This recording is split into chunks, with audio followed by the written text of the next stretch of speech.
All right, so we got a question for you. Have you ever wanted to do something, like some kind of project or something? You get started with it, you have a time frame for when you think it should happen, and then it just absolutely fails in that time frame and doesn't work. Does that make you a failure? Let's jump into that.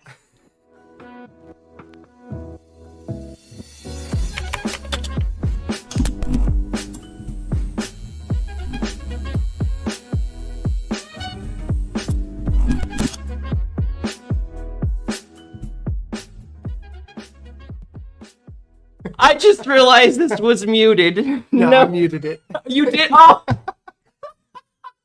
Well, anyways, welcome everyone to Thought Raid, a show where we take on thoughts and find better ways of thinking about them. I'm Brandon, and this is Tim, and together, we are together. In our home, in my home. In your home. Oh, this is so unfamiliar. Welcome, everybody. So we're doing something completely and totally new, which is we are broadcasting together from the same place. So let's see how this goes. So this week, we are it's my week specifically to kind of go over the topic. So this is Get Naked Monday, and I want to talk about some things that I'm personally going through right now when it comes to deciding whether or not I actually am or am not a failure. So I know for a fact that that's not the case, so just put that out there. But like, really going into it though, like, have you guys ever truly started a project or some sort of thing and you have an idea for it, and you wanted to look a specific sort of way, and then it doesn't happen the time frame that you thought it was supposed to happen. You don't get the help that you think you're supposed to get for. Things just happen differently than what you planned for. Like, has that happened to you, and does that make you feel like a failure? Because, like, I'll tell you what, like, Saturday, I was just going through such a rough time where it was just like, we started Thought Raid a couple of, actually more than a couple. We started Thought Raid nearly a year ago. It will be a year. Has it been a year already? It's going to be a year. It's going to be a year next month. Usually, I think it's like around like the middle of next month, like around like somewhere between the 15th to the 20th. But and that's crazy. And we've been like really like dedicated to building this thing up, and I've loved it absolutely. But it's definitely not where I thought it should be in the time frame that I think it should be. Oh gosh, that's like the story of my entire past year. Because I remember when I left my job and started Break the Meta, and then also Thought Raid with you, I thought, oh man, it's just gonna explode. It's gonna be awesome. And then here I was, super humbled by the process, thinking, what do I do now? You know? Yeah, and so that's where I got, like, in my current situation, I'm in the process of, like, the lease that I signed with my roommate is about ready to end in the next couple of months, and I think it's like the end of May. And by that time, I need to find a new place to move into, or move back in with my parents. And so all of that was like on Saturday. It was just like, it was like really caving in on me. Like the realization that I only have so much time before I have to be somewhere just kind of hit me like a ton of bricks. And in that moment, I looked at the fact that I was like, okay, this is where I projected, I was hoping to be when it came with growing Thought Raid, but here's where I actually am. Am I able to get to where I need to be in the time frame? And if not, what am I going to do? And that kind of hit me, and I was really tempted that day to feel like an utter failure because my goals, like, things didn't exactly happen the way I was expecting them to in the time frame that I was expecting them to, and I was just starting to come up with new ideas, ways to increase the quality of our stream. Like, you were the one who came up with the idea for doing what we're doing here, but like I also went, I began getting some constructive criticism for our stream from some other people, and it was like, where was this earlier?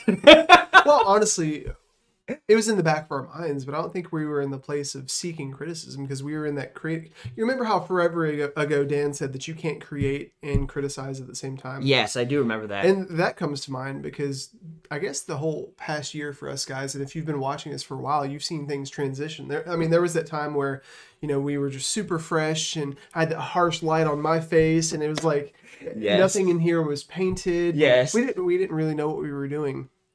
And we started on Twitch. Yeah. And if you've been here with us since Twitch. Technically, we started on YouTube. Then we decided to try out Twitch, but Twitch wasn't really working for us. Then we went back to YouTube. Yeah. Well, we went through that. And then, there's just so many things over, I guess, the past 9 months, really, where we were plugging away at this hard. And then, we delegated tasks like, Brandon, I need you to do this. Tim, you need to do this. We each had our own jobs. And we brought on people to help us, too. Yeah. And, through that process, we were just trying new things, seeing what stuck. And, being friends prior to being, I guess, technically business partners. I don't want to look at this as a business, but, we're a business. Mm-hmm. That's been interesting because there's definitely been irritation between the two of us. Yes. But it's been great. Yeah, it has been great. But yeah, I think it's allowed us to take our friendship to a whole nother level too, because I'm honest with you about things that previously I wasn't, because I'm like, if our business relationship, if our work relationship is not healthy, our friendship's not going to be healthy. So there was that level of honesty that we had to engage in. But I remember that was actually one of the first major concerns that you had with actually going and doing something like this with me, because we up to that point we were just lateral, but we weren't in business together. And so the concern was by going into business together that they would bring out some kind of problems, and it might taint the friendship. That's such a weird word. I'm sorry. But yeah, you're just so different than me. Yes. You are, I was going to say particular, but I'm very particular too. Yeah. I think, how are you different from me? That's a question. How are you different? Well, I'm a separate person, but no, I think just the things that specifically we notice that bother us, that we work on, are different. Again, you seem to be more go with the flow with certain things. The rate of which you get frazzled and is not as fast as I do. I get, as you could see from the start of the stream, everything is new and I'm thrown up and guys, there's so many times where Brandon's sitting here, hair going gray, stressing out, sweating bullets, and I'm laughing at him. and then you have the audacity to poke it. It's like, Brandon, you're upset, man. Here, just let me add some stress just to see how far I can push you. But that's been the interesting part, because it's almost like the more you failed, the more I make fun of you. Thank you. You teach me how to laugh at myself, I guess. But yeah, there's just specific things that stress me that don't stress you, and things that stress you that don't stress me. For instance, just thinking about, again, looking, am I a failure things, I'm looking more so at where I think we should be financially wise by a specific point, and thinking I'm a failure because we didn't get there as fast as I think. And so now that I've got literally 2 months left before I have to go and figure out what my next steps are, it's why couldn't I have thought about how to do what we're doing here, trying new things sooner, which I think it's much better being able to just jump into a topic and do this rather than to what we were previously doing. Why couldn't I think of that sooner? Well, it's one of those things where we're looking at our current circumstances instead of what the overall result is. Because we talked about this the other day. You said, man, I feel like I failed. And I'm like, well, how do you quantify failure and success in this? Because the whole reason we're doing this, guys, is so that we can help people with our processes, create a community where people understand that vulnerability is required for growth, and being willing to go into that place because other people are already there leading by example, And if we help one person, is that a success? It is a success. And it's okay, well, if that's true and that's our number one priority and that's our modus operandi, it's well, then why do we feel like a failure? But success, or why do I feel like a failure? Success is a multi-stratum thing to me. are we successful when it comes to changing people's lives? Yes, we have definitely provided really good, solid content of which we've lived out certain things, experienced whatever, and we've shared it with you guys. And I know we've had testimonies of people whose lives have been impacted and or changed by thought raids. So in that sense, we are an absolute success. But when it comes to areas of like reaching enough of an audience for us to be able to be at our financial goals, so that way I can continue to focus full time on Thought Raid, not so much of a success. That's something where I feel more like I've failed, because it's like, and when that began to, I began to feel like I failed there. It also began to make me feel like, well, have I not been doing enough this whole time? Like, you know, have I been too lazy or things of that nature? Like that started to creep in at the same time. And so it's just like, and it just, I began absolutely spiraling on Saturday because it's just like, you know, because what it was a 1, 2, 3 hit. Okay, so like 2 weeks ago, I sat down with our associate pastor at a wake, and drink your water. Okay. Sorry, guys. It's okay. I'm thirsty. I sat down with the associate pastor at a wake, and he got the ball rolling of making me realize, okay, are we where we need to be? And then from that point, then I began to I began looking at new apartments with the people that I'll be moving out with, hopefully come the end of May, and apartments don't accept unemployment. That doesn't count, apparently. So that further perpetuated the issue. And then finally we get to sitting down with the person who helped me, actually gave me constructive criticism. Like, again, it was just like, that's when my mind was like, well, why didn't I think of this sooner? Like, my God. So it's just, so by the time Saturday came around, that was Thursday, by the time Saturday came around, I was just unraveled at that point. And so, you know, that's where I began like question, like, and the reason why I want to bring up this, are you a failure? You know, ask that whole question is because it's like, the whole time I knew in the back of my head that no, I'm not a failure. I know I feel like a failure right now, but I've learned enough, experienced enough, talked about enough, and especially have been talking to Jesus enough to know that I'm not a failure, that I'm doing the right thing. But it's just, nothing has happened in the time frame that I'm expecting. I don't know if what I'm doing is enough. And so like I guess maybe, like, I don't want to just have this be, let's talk about how Brandon feels like an absolute moron. Instead, let's take a second and, what's going on? We have any issues? Well, we're getting comments. We're getting... I can't see it because this is not updating. Anyways, continue. Well, it is updating. The 2 things that Deathbane said came through. Is there more that's not being said? Yeah. Oh, I see. Yeah. I can't even see what that says. Sorry, guys. Technical difficulties. Strands of Grace said, I learned not to look at a number as a view, but as an actual person. It helps me keep things in perspective, and when it comes to actual souls reached. And see, you know, that honestly, that is a place that I have gone back in, I want to say like around July, August of last year, maybe even September. God was convicting me on that one. It was like, Brandon, I don't want you to focus on like the numbers, the metrics, or things of nature. I just want you to focus on the content that you're making, because we're working with people. And if you're focused so much on trying to get to a specific number, you're going to miss the people behind the number. And so he worked on that.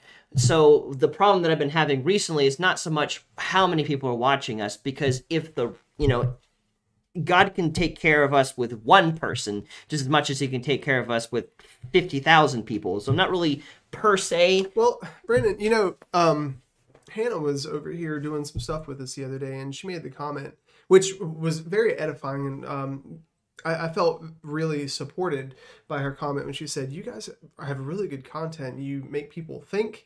It's like, why aren't people seeing this, you know? And I thought about what God told me about our process several months ago about us just planting seeds. Because, guys, to you on the outside, you see a stream 3 times a week. You don't see all the stuff that goes on behind the scenes. You see And there's stuff. You see 10% of our process. You know, yeah. You see this final product. But Yeah. before we got on the stream today, we were here for like 3 or 4 hours just trying to set up what you see on the screen and getting it all working. And, you know, all this, I think we have like 130 videos on YouTube. More than that. I think it's like close to 180 almost. Yeah, and, you know, a lot of those don't really have traction yet, but at the same time, it's content that we put out there in good faith. Yeah. Because, you know, I'm thinking about this sermon that was talked about at our church a while back where it was talking about when you get to the top of a mountain, a lot of us have a tendency to stay on the top of that mountain because it's comfortable and we've done the work. You know, we can see in distance, we can enjoy the view. But in order to get to the next mountaintop, we have to come down off that mountain back into a valley and start the uphill climb again. And, you know, the thing about getting older, I guess, and about doing new things is that your priorities shift and your focus shifts because you can't focus on everything at one time. No. Because when we were in the content creating phase, which we still kind of are, we focused on making content. We focused on how we do things. We focused on making sure we had a good foundation. Now, since we have to come off that mountaintop and down into the valley of learning how to promote ourselves and get ourselves out there, that's something that we couldn't be focused on while we were promoting or making content, you know? Yeah. And so it's just one of those things. It's like, okay, well, all the while during my adolescent years, you know, I could have been learning actual adult skills instead of being so focused on how to maintain my social life or manage myself with friends. But that's just what that was a priority for me, learning how to manage myself socially, you know, and defend myself, because that's what I did in my weak adolescent years. I didn't really know what my value was. Now that I have all that figured out, I can focus on giving it out, which is a form of promotion, you know? Yeah. I mean, in the very first couple of several months that we were working, we were figuring out how the content we would do would look like, when we would post it. We were looking at like where could we expand and dream beyond that point, which we got some things that we would love to do. Like, I'm so excited. Hopefully we'll be able to get the ability to go to churches and venues and talk live. And if we do get around to that, which I know we will, we'll let you know. So I'm talking to the audience as if the audience was this microphone. The audience is over here. Hey, audience. Hello, audience. Just give it a nice caress. Hope you guys felt that. Oh, God. Anyways. But, so we learned that. So I get it. Logically, I get it, Tim, that there was only so much we could do in the first year of figuring ourselves out. I just wish that we had come to this refinement process sooner, because I feel like this is where we get to the meat and potatoes of, you know, making sure that everything is refined and it's what people want. It's what people, you know, would be able to like sit through, listen through, whatever. You know, it's just like, if I'd figured this out sooner. Okay, so the question, you know, the question today was, are you a failure? And I honestly think, yes, you are a failure. Yes, we are failing. Well, here's the thing, though. You know, guys, and if you're facing something new where you're in a new season, Deathbane, I know that you're in a new season.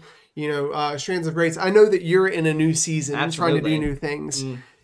You know, you don't learn anything through succeeding. It really feels good, you know, and that helps build yourself up with confidence and credibility, knowing that you can do something properly, but you don't learn anything by it. You know, 80 to 90% of everything you do in life, where you're in the mode of growth, actual growth, is failure. Because if you do something greater than where you're at right now, you don't know how to do it, or else you'd already be there. You know, and the fact that you're facing this wall of awful, this wall of failure, and you're contending with that, you know, part of growth is learning how to remove your value apart from the circumstances and say, I'm going to continue on regardless of what my circumstances look like, because I know what God has put in me to give out, you know. And I don't know, man, like every time I get focused on my failures, it's an abyss.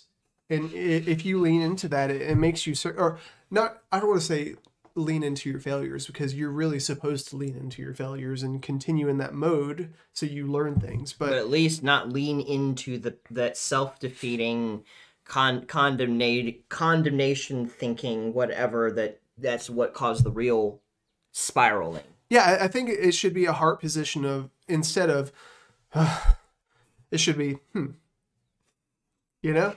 Yeah, which I got to by the end of Saturday, but there in the beginning, because also too, like, my roommate is slowly moving out more and more. So like Saturday, he took out his computer, which For a gamer, that's a big deal. That's a big deal. That's a big deal. That is the connection to the household that you have. If the computer's not there, pay attention. Heart is where your PC is. Yes, so it's like I knew at that point, because his PC was gone, he's gonna be there less and less, and that was just like and so that just it put in my face like, Brandon, your time is limited. You only have so much time before you won't be able to do this anymore because you have to work a full-time job. And it's like, can I get to where I want to get before I need that? So that was the main thing. But what I personally did to pull myself out of that moment was, and what I do, not just in that moment, but every moment really, that I don't know what I'm doing, is I went to God about it. And I asked him, what do you want me to do? And I took off limitations specifically because it's like, okay, I don't want to say, well, God, what do you want to do? Just don't tell me this. Because what if it is that he needs me to do? So I was like, okay, God, you know what? Like, at this moment, it would be just easy if I just stopped and find a full-time job. That way I don't have to, deal with the stress of building this up and not knowing where it's going, if it's going to get there in time before I need, it to get there. So I was just like, whatever it is, God, just tell me. And he was just like, Brandon, I want you to continue to focus full-time on Thought Raid and nothing else. So just do that. And I was like, are you sure? He was like, yes. And I spent at least 30 minutes to an hour just walking around my apartment, just going over all these individual thoughts with him, and him allowing him to speak to me. Because that was another thing. It's like, I could talk to God perpetually about my problems, but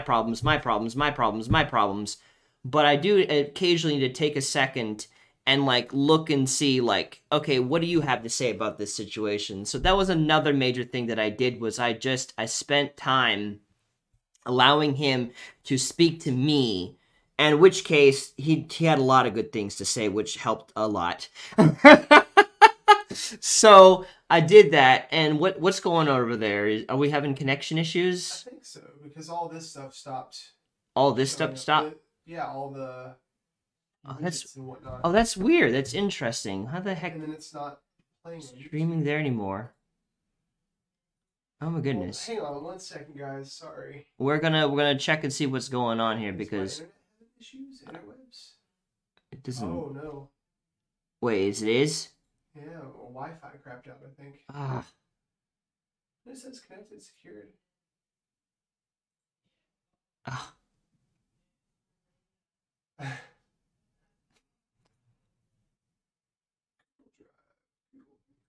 Presentation. Get rid of this too.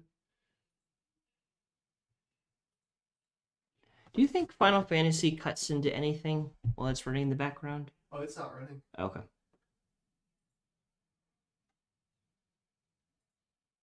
You're offline. I'm not offline. You're offline. I'm not offline. Oh, it says I'm connected. What degree of internet do you have? No, Because that might be important. Is it back up again? It looks like it's back up again. Oh, yep, it's back up again. Oh, you can still see him. Okay, interesting. Wow. Okay. Hello. Guys, are you still in there? Where's all of our stuff?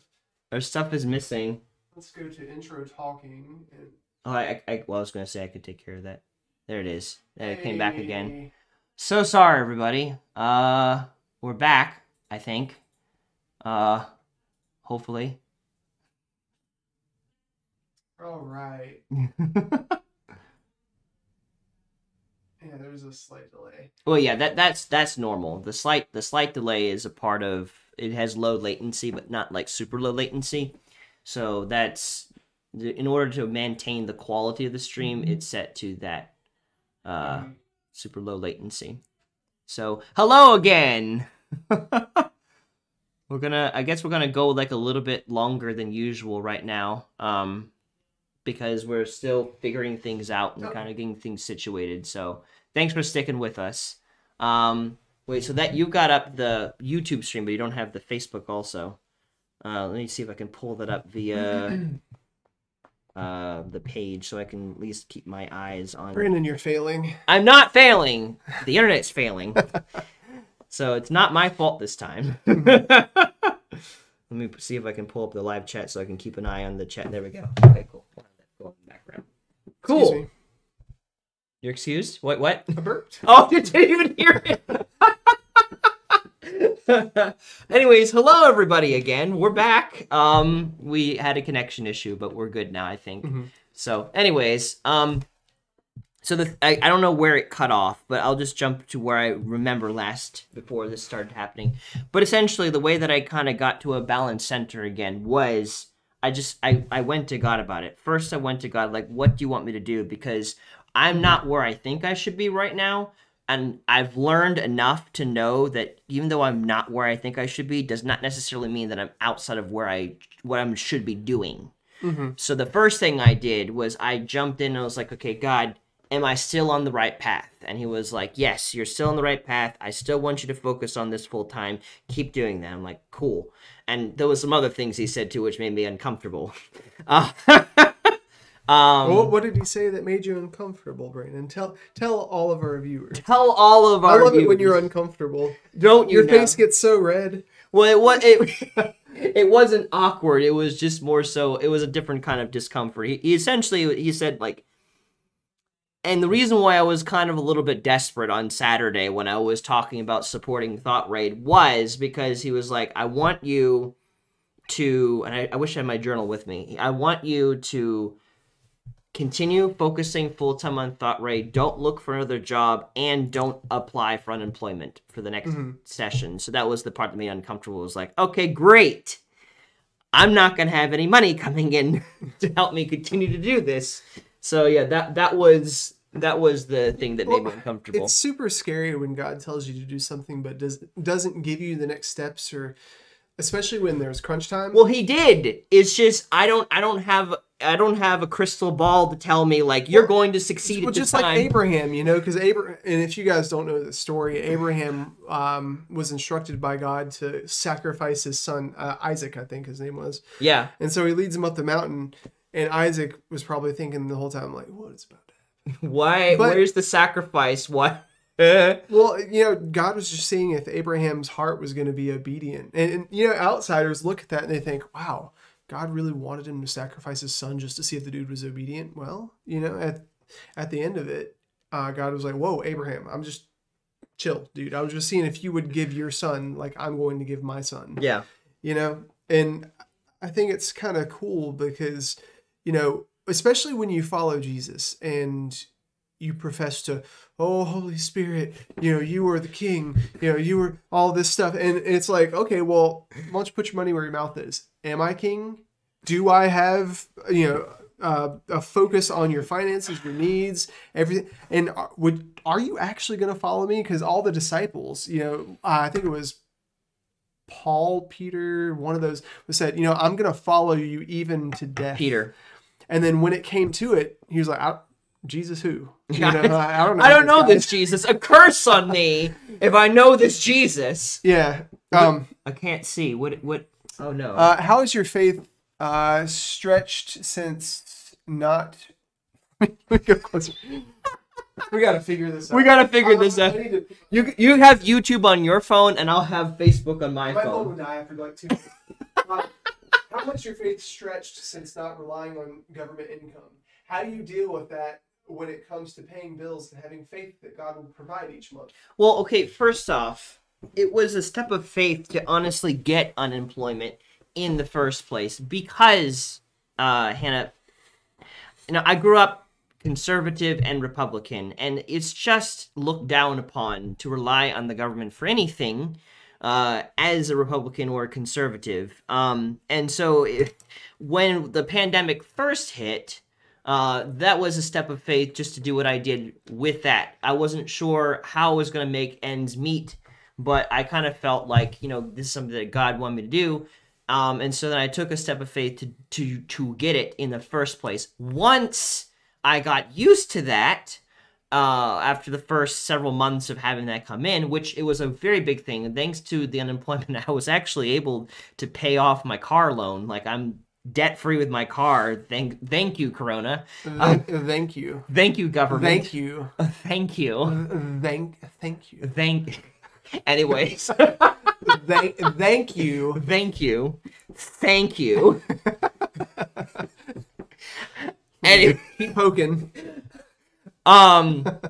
So yeah, so once I got used to that, as we got into November, December, January, that first round of unemployment started to dry up, and I got pretty darn low without that coming in.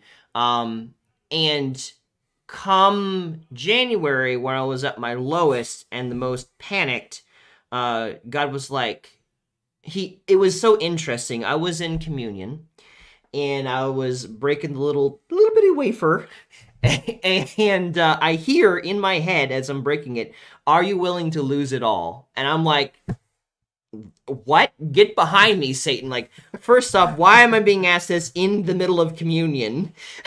Second off, this must clearly be, and my response was, like, God, if that's you, only if it's your will. If it is not your will, I don't want to lose at all. No, thank you. So I left it at that. And then the very next day, I think it was Monday, I'm stressed because there's no unemployment coming in at that moment, and I don't know what I'm going to do.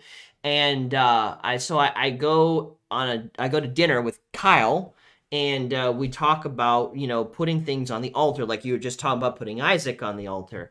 Well, we were talking about putting things on the altar, and maybe we were theorizing maybe thought rate needed to be put on the altar because I was putting that ahead of God. So I made sure that was the case. I did that. When I put thought rate on the altar, I was like, God, if thought rate succeeds, great. If it doesn't, God, you're still my number one. I did that.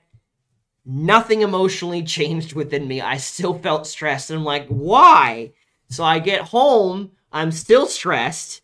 And when I'm stressed, super stressed, I lay on the floor because the floor is anointed by God to calm my nerves, apparently. This is not in the Bible. This is just Brandon 3:16. So it was so weird earlier. We were trying to do stuff for the stream today, and Brandon's getting frustrated, and without anything, he just lays on the floor. I'm like, okay, this is kind of strange. Dude just like laying in the middle of my office floor. All right, I guess I'll just leave alone. I walk downstairs like 10 minutes. Brandon's sitting here sprawled out on the floor. It relaxes me for some reason. So I'm on the floor, and as I'm on the floor, I hear God say, he's like, okay. He was like, are you willing to lose it all? And I'm like, what the heck? And then the follow-up statement was, when I am all that you have, then you'll know that I am all you need. And when I heard that, I was like, okay, maybe this is not the devil. Maybe this is actually God. That's such a scary place to be in. It is. It really is. And that's where I had gotten to at that point. So I texted one of my close friends, Eric, and I was like, Eric, here's what I feel like God is sharing with me. Does this sound like God to you? And it was like, yeah, absolutely. That does sound like God. So then I went and I felt like I needed to call Mom because she was concerned with how I was doing. I was not doing the good that day. So I called her and I began to explain to her what I heard. And the minute that I began explaining that to her, I just began weeping. And I knew in that moment, yes, okay, God, you have been calling me to be willing to lose everything for what you've called me to. So I'm going to keep moving forward. Mm-hmm. And so in this long answering of your question, Hannah, like stepping out of having unemployment is still a scary place for me because it's taken care of all of my bills up to this point, and I've had enough to not only take care of my bills, but last year, honestly, Hannah, I was the most generous I've ever been in my life. I was more generous than I was the previous year, where I made more than I'm making now in unemployment. God taught me stuff. He was like, my expectations on your generosity is not dependent on how much you have, but how much you trust me. And he taught me some really important things about finances. I had the biggest struggle, this works-based mentality that I have to be doing something in order for God to provide for me. I have to be, doing a traditional job or something or in order for him to provide for me. And he's completely systematically deconstructed that mentality for me all of 2020. The whole verse that where I think it's Paul saying that if you don't work, you don't eat, really hit me hard this past year too, because we've been doing this thing together and we're not working the way that we normally do. A traditional job. Well, yeah, and the idea that this is me climbing my stairs to my office, coming up my stairs, sitting here, just doing this most of the day, and messing around on like videos and branding and just researching different things. And right now it's like, okay, well, I'm definitely not selling things. I'm not coaching people like I'm used to doing. I'm not attending seminars and conferences like I did with my previous job. It's like, okay, well, I'm not working, so I shouldn't eat. And I felt really bad about that. I felt really bad because my wife is a nurse in the ED. And, she goes to work, she punches in, gets a paycheck. And it's different when you're responsible for punching in yourself. Yeah. And you qualify yourself as on the clock or off the clock. And it's like, okay, well, there's no... I mean, I guess there is a consequence for not working. Yeah. But if I was at my job and I wasn't working, I would get fired. But I can't fire myself. But that's the thing. The creative process and work look different than it does at a job where everything is predefined and you know what you're doing. Like the things that we do, yes, there are some moments where I am madly hallucinating, staring at a computer screen, doing nothing from the outside. But it's me sitting there pulling hard on whatever creative juices exist within my brain to come up with ideas for doing things with Thought Raid. And sometimes it flows easily. I knock out like 5,000 things at once, and other times it's like a trickle, and I have to sit there for a long time staring at the screen until something finally breaks through. I'm like, like Hannah, you were talking about how I was editing that video yesterday. And you're like, how long did it take you to do this? I was like, honestly, it took a long time, because there were days, several days in a row where I would just try and figure out how to get a line to move across the screen in a video and all that stuff. And you don't think about this type of thing. You drive down the road, you see a billboard, you don't think of all the communication, all the finances, all the branding, all the trial and error that went into creating this billboard. Yeah. You just see, okay, that was 1 second of my life, but there are so many days where I would try and figure out this one thing, and I would put 20 hours into doing something, and then I realized, oh, well, this was a 10-second fix if I just done it a different way. And it's like, I just wasted so much time, but that's part of the process when you're building something. Right. And not just building a business, but building relationships, See, the amount of time that it takes me to create something creatively, it doesn't bother me, because my previous job working at the walking company, I would have hours where I would just be standing there waiting for a customer. But I was still working. I was still putting in my time. I was still getting paid to do what I was doing. I don't know what just happened. Someone liked the stream. Thank you. I appreciate that. I was spending time waiting for the customer, preparing myself mentally, straightening the store, all that kind of stuff.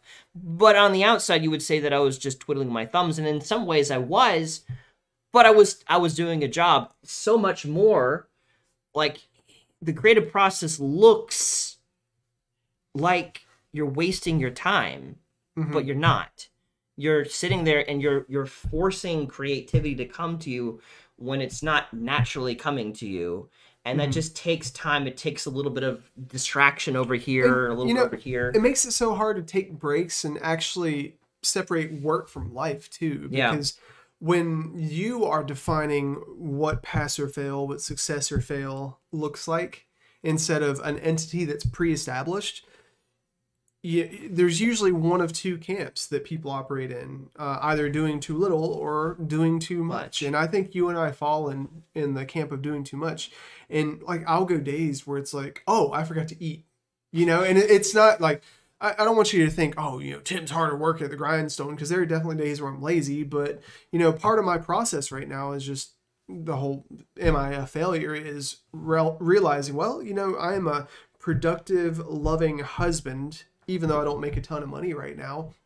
I'm a productive member of society. I'm a productive son of God, even though I don't have a what is it, a W-2 coming in because I'm not employed. Yeah. And it's like, okay, well, how do I navigate my day? And I sometimes I just sit there and I think about what it would be like if I didn't have God and I was trying to do this, and it would just be qualified by, I guess, the results instead of It would be miserable because the both of us did not come from a creative family background. So we don't have that pre-established, like, oh, so this is what that looks like. This is how my mother got into Hollywood or something. Well, yeah, because like people that are raised in families where the family has had a business and they were included in that process, it's like, well, I mean, here's how you do life. You know, it's like, why would I work a job 9 to 5, 5 days a week and make, $600 a week or $1,000 a week when my family has taught me all my life I'm supposed to make a business. I'm supposed to try that, Yeah. And it's people that have had that modeled for them, it just makes more sense. Right. Exactly. Both of our parents didn't have our own businesses. Both of our parents didn't have any kind of pre-established background in like anything of this nature. like I don't have any kind of actors or actresses in my family. I don't have any artists, really, and major big time artists in my family. We have preachers in our family. I have medical teachers, stuff of that nature. So like I don't have and so because of that, if God was not involved in our lives, if we were nothing to do with God, it would absolutely suck. But because God's here and he's helping us, he is helping us move beyond what we have no idea about, really. Everything we're figuring out on our own to get this thing started.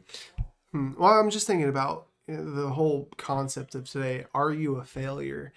And I have some clients that I'm going to be seeing tomorrow, and we're talking about boundaries, and we're talking about things like accountability and responsibility and all that stuff.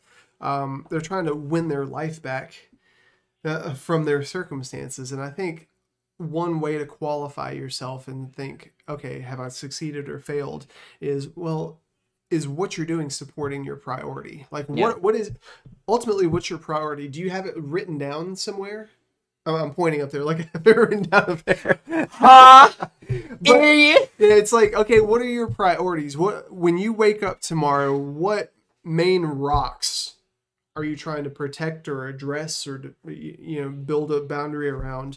And if that is the case, then why are all of your resources being spent on other things? Yeah. Like right now, our whole, I guess, priority is doing this and making sure we're learning how to promote and going through that process. Yeah. So if that's the case, if that's our priority right now, why would we focus on content development or thumbnails or whatever? I mean, I guess that's part of it. That's part of the marketing process. But you know what I'm saying? It's like if my relationship with my wife, if my priority is learning to listen more, why would I be focused on behavior management? Doing more. Or doing stuff or whatever. Like you have to be focused on your priority in order to get closer to succeeding with that priority. Yeah. You can't be focused on all these other things and think to yourself, well, why am I failing in this area?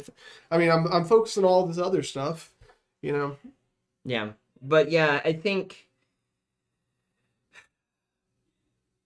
it's really helped, just thinking and wrapping it in, it's really helped having God involved in this process, because without him, I would have probably given up a lot sooner, because it's just like everything is not yet where I think it should be. And I'm just now starting to figure out how to get a video that grabs people's attention and holds them in longer by actually jumping into the topic first and then going into it, and like not wasting time in certain areas. Like I'm just now figuring that out, and it's discouraging that it's taken me so long, but God has been so generous, and he's been like, Brandon, you're okay. I love you. I'm proud of you. Keep going. Don't stop, and that's really helped me move beyond what I feel into what God feels, which surpasses how I feel. In those moments where I feel like crumbling Mm-hmm. because things are not where I think they should be in the moment. Like if God were to tomorrow say, Brandon, okay, your time with Thought Rate is done. Now go back to working a full-time job in retail or something, I would do it. Or if some other place, I would do it.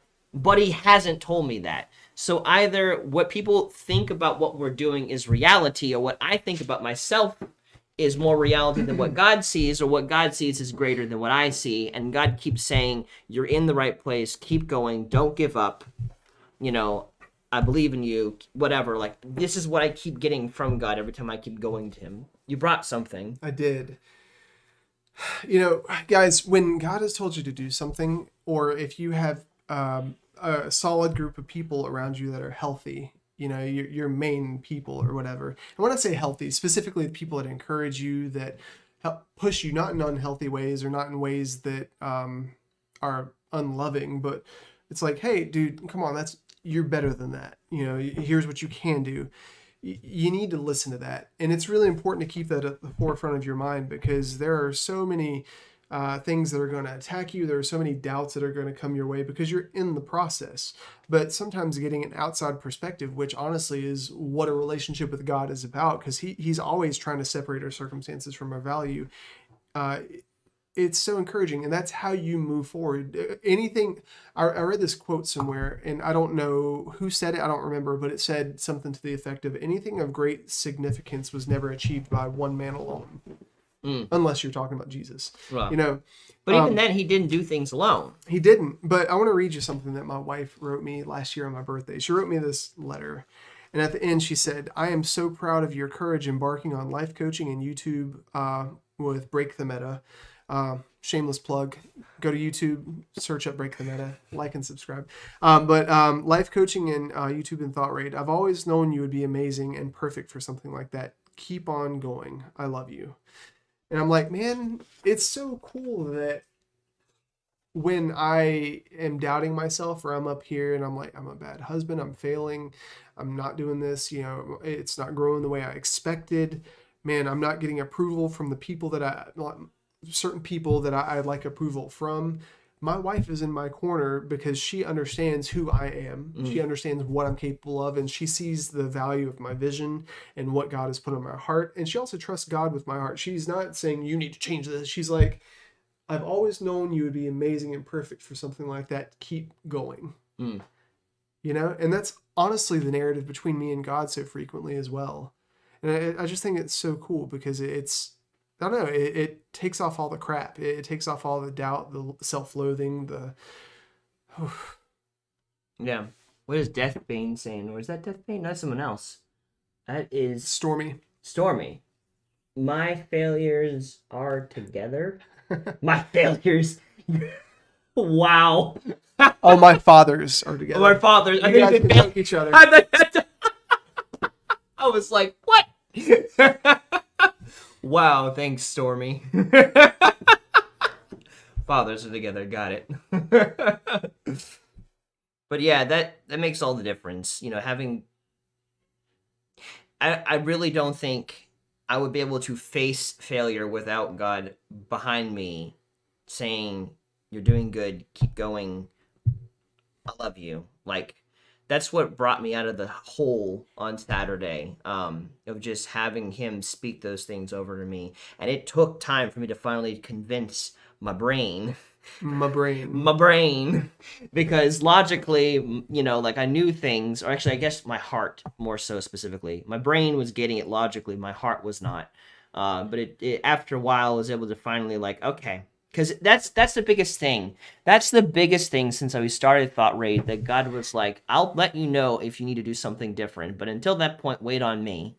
And so that's what I've been doing, just sitting there, doing what I know to do. And like sometimes it's hard. Like Monday last week, I spent 12 hours working on Thought Rate stuff because I had the broadcast we were doing, preparations, a TikTok video, thumbnails, making sure everything was up and working properly on YouTube itself. There was a lot of work that goes into doing this. You'd be surprised. But other times, like with Saturday, where the work is much more managed and I had less to do, it was like, I'm not doing enough. Clearly, that's the problem. And it's just like, no. You know, something that's weird about this too is that I've been in a phase recently where God's not put it on my heart to do as much, and He's actually challenging me just to be somewhat lazy, because that's like a process in my head that I've been fighting forever. You know, and He's like, well, you've done the content, you're doing a good job, your focuses are good, you say yes when I ask you to do something. You know what? I want you just to relax. And it's weird because I feel like my value is quantified by what I do and how well I do it and how frequently I do it and how long I do it, and until I see the results that I want. Yeah. And God's like, no, actually, I want you to do the opposite, because you're putting work and effort over what I'm going to do with it. It's like, ooh, okay, so it's not Christ in me, but Tim in me. Let's switch that. It's not me, but Christ in me. It's like, all right, well, if Jesus is the whole reason I'm doing this, and I really believe that He is who He says He is, and I'm listening, you know, it's not going to make sense to the world. A lot like was Noah with the ark. Yeah, you know, it would make no sense at all. Guys, if you've never heard Noah's story, basically, Cliff Notes edition, God said, I want you to go out in the middle of nowhere. I want you to build this huge boat that nobody's ever built one of this size. I want you to gather animals, 2 of each animal on earth. And I want you to do it because there's a flood that's coming. And I think he was in the middle of a desert or something. What's a flood? Right? And so I'm sure it took him a while to do this, but I'm sure that all the people around him, all the people in society, all the people that, you know, approved of him, and was like, Noah, what are you doing? Noah, you idiot. No, there's not been water here forever. You know, what do you mean you're building? How are you going to gather animals? You know, and that's a lot like the narrative between our story. But Noah knew that God put a purpose on his heart. Yeah. And he stayed true to that. And I know there were days where he's like, what am I doing? Yeah. You know, and as he went through it, I'm sure there were days where, you know, he would mess up and where he would think to himself, I don't know how to do this. You know? Yeah. But the key is, you know, there were times where God said, here's who you are, here's what I want you to do, that didn't make sense to people, and he did it anyways. Just like right now, that's what he's saying to me. Not only that, I'm pretty sure it probably took them a very long time to make that boat. So that means he had a long time to doubt himself in the process of what God was telling him. Because I'm not 100% positive, but I'm pretty sure it might have taken him centuries to make that boat. I don't know exactly, because they lived longer back then. They lived up into their 800, 900 years of age. So they had significantly more time to do things. And I think it took them, I don't know how long, but I think it probably at least maybe might have been... Someone will have to check. If someone comes across this video and you are a Bible scholar and you've done a lot of research on Noah's Ark and could tell us, let us know exactly what the theory is of how long it took for that boat to make. But I'm willing to believe it was at least maybe a century, because I remember the time of which Noah was called to make the boat. I don't know. It just, to the time where it actually was made and the flood happened, I felt like there was a significant amount of time that passed. So just imagine that, though. If that is the case, and that was how long it took, that's a long time to sit with the world is going to be flooded and you never even possibly even saw rain. Like, what do you mean flooded? What does that mean? You know, Seth once asked me, thanks, Joy.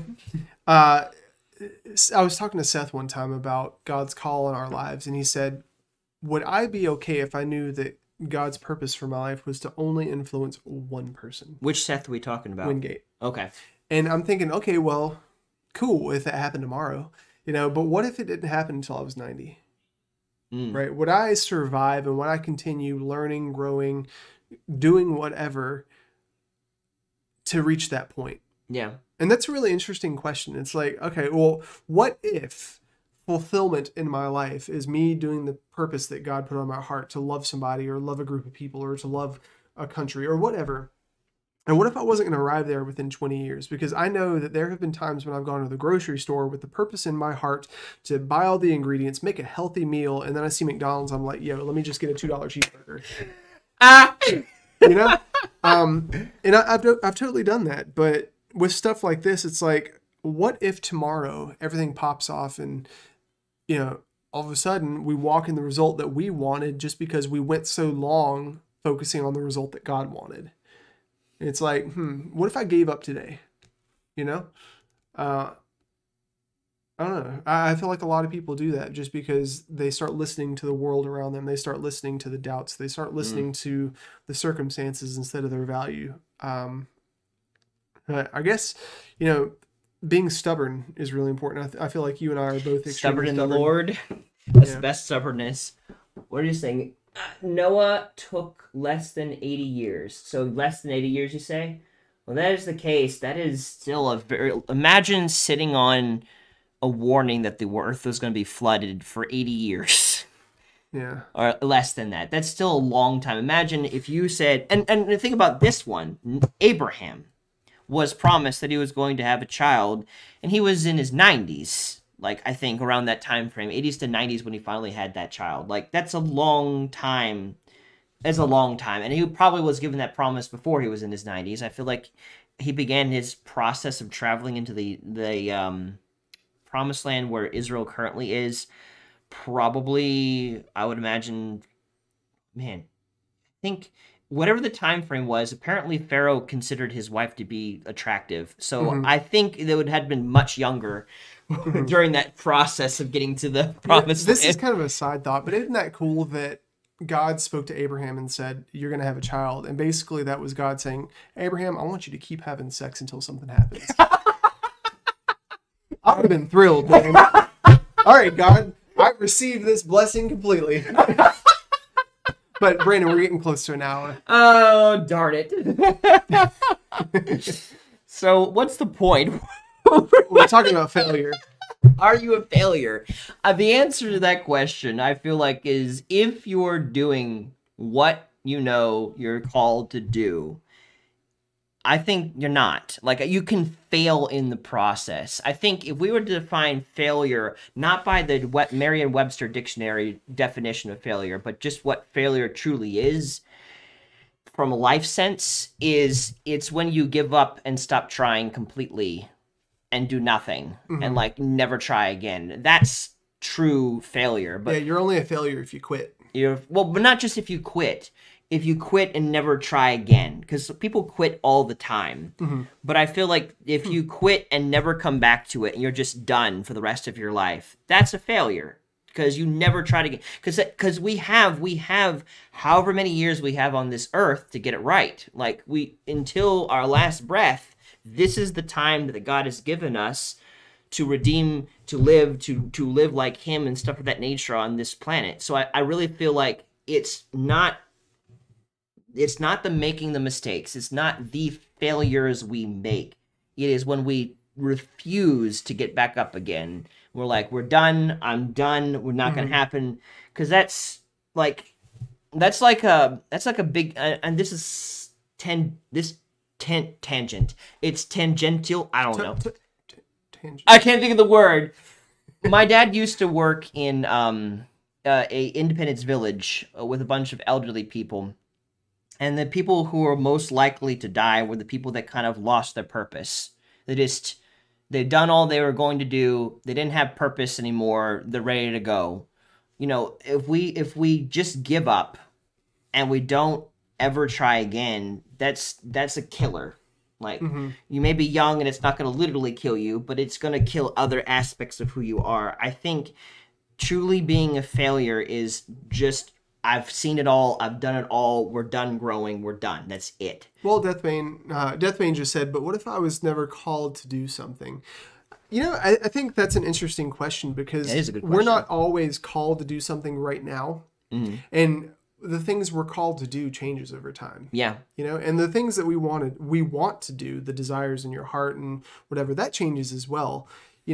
God cares about the little things as much as the big things. Whether it's me being in my online game Final Fantasy wanting to make a new sword, God cares about that just as much as me going out there doing something else, because that verse says, love God with all your heart, mind, body, and soul, and love others as you love yourself. And part of that is understanding that God wants to love me. And you can't pour from an empty cup. If you are not receiving love from a source, you can't give it out, because if you do that, You're going to do that with a pretense. You're going to do that with the expectation that it's going to fulfill you, but that is never going to fulfill you. Yeah. And, thinking, going back to your question, but what if I was never called to do something? Well, be patient. I would say, but also specifically a practical advice to give in this situation, if you don't feel like you've been called to anything, look at what is it that you want to do and what is it that you need to do, and move in that direction. Like you want to combine needs and wants together until you have that moment where you have like, aha, this is what I know I'm being called to do. So like, if you want to become the best broadcaster that you can be, then that was going to require you to begin to, of course, continue to work on broadcasting, spend time figuring out how can you improve said broadcast that you're doing, getting input, getting critiques, what's the word? Constructive criticism, just working on stuff like that. And of course, also looking at like what kind of needs do I need to get met? Do I have bills to pay? Do I have mouths to feed? Again, going into that song, making sure that those needs are met as well. But by living life and moving in the direction of something that you enjoy doing, that's where you can find purpose and what your calling for life is. Yeah, and honestly, Camden, not everybody goes. First of all, not everybody gets through their entire life and have discovered their purpose. A lot of people just float through life and let life happen to them. So that's normal, But I think as long as you move forward with the intention of searching for that, as long as you move forward with the intention of trying to think to yourself, okay, well, I want to do something, but what? You know? And allow yourself to take risks, because when you take risks, you discover, I don't want this, I do want this. This has value, this doesn't have value. Yeah. If you stay in your protective box where you never take risks, well, no. what you have is what you're going to have. How well can you make that box shine? Yeah, but this is a plug for Dr. John Maxwell. If you are in a place where, like Deathbane, you're not sure what your purpose is, and you're afraid to get over that wall of awful, if you're afraid to take risks, if failure is scary to you, there's a book, I think it's like $10 to $20 on Amazon. It's called Failing Forward. That book, amazing. It talks about why we look at failure as a bad thing. It talks about how you can use failure to move forward and why failure is a necessary part of the process. Yeah. What are you saying in there? But my box is cozy. Yeah, but it's only so big. If you want to expand your roots, you're going to have to get out of the box. It's like a shark. If you put a shark in a small tank, it never grows beyond its tank. There's a lot of things. So if what? I think it's a shark anyways. If you put a shark in a small environment, it will never outgrow its environment. I know for the case with the trees, if you put a tree in a pot and you don't, it's either A, going to break through the pot, or B, it's going to die because it can't spread its roots out any further than the pot will allow it. So I know at least in that case, you'll have an issue. Like for the tree to be able to get properly rooted and continue to grow, you have to switch its environment from the small pot to a big plot of land so it can let its roots grow out and anchor it into the ground properly. Yeah, so that's something you can take to the bank. It's okay to be cozy, but all these complaints and things about life not being better, that's our personal responsibility. Yep. But anyways, Brandon, you want to hit the outro? Oh, guys, real quick.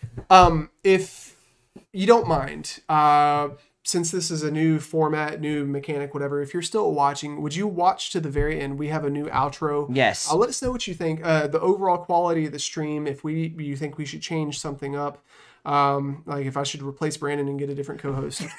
Whatever. But seriously, wow. When we transition out, just thank you for watching. Watch then, and in the comments, if you think that we can improve something, just let us know. We'd appreciate it. Also, if any of you happen to know Jessica from How to ADHD, can you get her in touch with us? Because I would so much love to have her on as a special guest so we can talk about getting over the wall of awful, because she was the one, she found someone in her life that coined the phrase, and now she's been working on that, and that has been super helpful to the both of us, and we'd love to talk about that from the source. So if you happen to get a hold of her, let her know Brandon and Tim from Thought Raid want to get in touch and bring her on as a special guest to Thought Raid to help out our audience. That'd be great. Anyways, guys. Anyways, so we're gonna begin this Hopefully outro. this works. We're gonna figure it out. There's like a set time. So here we go. So we're gonna jump in. Press it again. Wait, press it again. Wait. Yeah. It's not doing anything. Oh, there, now it goes. Okay, there we go. So yeah, so I want to thank you guys for watching. It's been a lot of fun. If you like this stream, make sure to like it and share with your friends so that way we can get this message out to more people and help others. I can see far away from where I've been. He says I see a potential. I see a potential in my eyes. I see a potential. I never lost sight of the reason why you're alive. You're alive. You're alive. We sing Jesus.